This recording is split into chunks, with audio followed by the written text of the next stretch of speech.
केंद्र सरकार कर्मचारियों के लिए सोशल सिक्योरिटी स्कीम को और मजबूत करने की तैयारी कर रही है, जिसके तहत वो ज्यादा बचत कर सके और रिटायरमेंट पर ज्यादा पेंशन हासिल कर सके।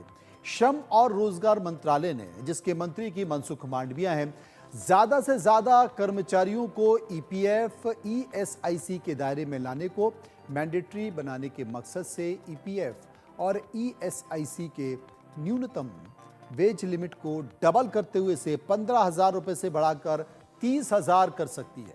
सरकार के इस फैसले के चलते करीब 1 करोड़ नए कर्मचारियों को ईपीएफ ईएसआईसी के सोशल सिक्योरिटी के दायरे में लाने में सफलता मिलेगी। कर्मचारियों के बेसिक वेतन से ईपीएफ ईएसआईसी मद में कटौती के लिए वेज लिमिट को पिछली बार 2014 में बढ़ाया गया था। तब न्यूनतम वेज लिमिट को 6,500 रुपए से बढ़ाकर 15,000 रुपए कर दिया गया था। अब 10 सालों के बाद फिर से इसे बढ़ाने की तैयारी है। ईपीएफ ईएसआईसी के वेज लिमिट को बढ़ाने के कर्मचारियों के वेतन से प्रोविडेंट फंड के लिए ज्यादा पैसा कटेगा। साथ ही कर्मचारी प्रोविडेंट फंड से अपने वेतन से ज्यादा योगदान दे सकेंगे।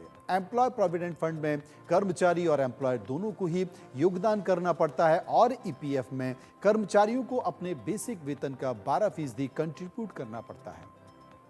अब ईपीएस में कर्मचारियों को अपनी ओर से कोई योगदान नहीं करना होता है, लेकिन ईपीएस यानी कि एम्प्लॉयर पेंशन स्कीम में एम्प्लॉयर को बेसिक पे के 12% रकम में से 8.33% ईपीएस और इसके अलावा 3.67% कर्मचारियों के ईपीएफ खाते में जमा करना होता है। ईपीएफ के लिए वेज लिमिट बढ़ाने से कर्मचारियों के ईपीएफ खाते में ज्यादा रकम जमा होगी।